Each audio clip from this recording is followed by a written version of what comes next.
Hi எல்லோருக்கும் ரொம்ப வணக்கம். ஆ ஆக்சுவலா என்ட்ட நெறைய பேர் கேட்குறாங்க, ஒரு ஹீலர்ஸு, ஸ்பிரிச்சுவல் லீடர்ஸ், தெரபிஸ்ட்டு இந்த மாரி ஒரு நபர்கள் எல்லாம் வந்து மனவேதனை அடைய மாட்டாங்களா? அவங்களுக்கு டிப்ரஷனே வராதா? அவங்க வந்து எப்படி ஓவர் கம் பண்றாங்கங்கிற மாரியான கேள்விகள்லாம் சில நண்பர்கள், பப்ளிக்ட்ட இருந்து தான் வந்திருக்குது. அதுக்கு வந்து விடை என்னடான்னா, அவங்களுக்கும் சராசரி மனிதர்கள் போல ஒரு டிப்ரஷன், ஒரு ஆங்சைட்டி எல்லாமே அவங்களுக்கும் வரும். பட் அத அவங்க ஓவர் கம் பண்ற மெத்தட் வந்து கொஞ்சம் குயிக்கா இருக்கும்.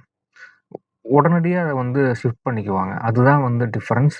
அது வந்து ஏன் ஒரு சாதாரண பப்ளிக்னால பண்ண முடியுமான்னு கேட்டா, கண்டிப்பா பண்ண முடியும். அதுக்கு வந்து நெறைய பிராக்டிஸ் வேணும். அது சார்ந்த விஷயங்களே நம்ம வந்து எப்பவுமே மைண்ட்ல வந்து ஃபீட் பண்ணிட்டே இருக்கணும். பாசிட்டிவான நபர்கள் கூடயே நம்ம கான்டாக்ட் இருந்துட்டே இருக்கணும். டாக்ஸிக்கான நபர்கள் யாரா இருந்தாலும், எந்த உறவா இருந்தாலும், உடனடியா அவங்கள வந்து கொஞ்சம் டிஸ்டன்ஸ் மெயின்டெயின் பண்ணிட்டு, அ நமக்கு ஆரோக்கியமா நம்ம மன ஆரோக்கியத்துக்கு உள்ள நபர்களோட நம்ம பேசிட்டு இருந்தோம்னாலே, நெறைய அற்புதங்கள் வந்து உங்களுக்கு நடக்க ஆரம்பிக்கும். ஆ அ இந்த ஹீலிங், இந்த ஒரு மோட்டிவேஷனல் ஸ்பீக்கர்ஸ் இவங்க எல்லாத்துக்குமே வந்து ஏதோ கடவுள் பெரிய ஒரு தனி அ மனச வந்து குடுத்துருக்காங்கன்னு அர்த்தம் இல்ல.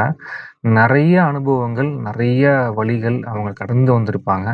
அது எப்படி கடந்து வந்திருப்பாங்கன்னா, நெறைய ஒரு சில பேர் ஜர்னலிங் பண்ணுவாங்க, புக் ரைட் பண்ணுவாங்க, நெறைய புக்ஸ் படிப்பாங்க. நெறைய ஒரு அ ஒரு ஒரு எக்ஸ்ப்ளோர் ஆவாங்க.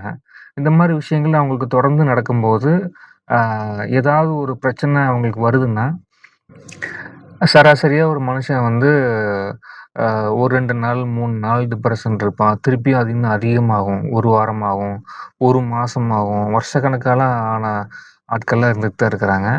அ இந்த மாரி ஹீலர்ஸு, இந்த ஒரு ஸ்பிரிச்சுவல் லீடர்ஸ்லாம் பார்த்தீங்கன்னா, அதிகபட்சம் பார்த்தீங்கன்னா, ஒரு 1 ஹார் அத பத்தி யோசிப்பாங்க. அதுக்கப்புறம் தன்ன தானே ஷிஃப்ட் பண்ணிட்டு, அடுத்த ப்ராசஸ்க்குள்ள வந்து அவங்க இறங்கிருவாங்க. இதுதான் அவங்களுடைய ஃபார்முலாவா நான் பார்த்த அளவுக்கு இருந்துட்டு இருக்குது. நானும் அத முடிஞ்ச அளவுக்கு கடைப்புடிச்சிட்டு இருக்கேன் நானு. ஸோ, இத வந்து உங்களுக்கு சொல்லணும்னு தோணுச்சு. Thank you.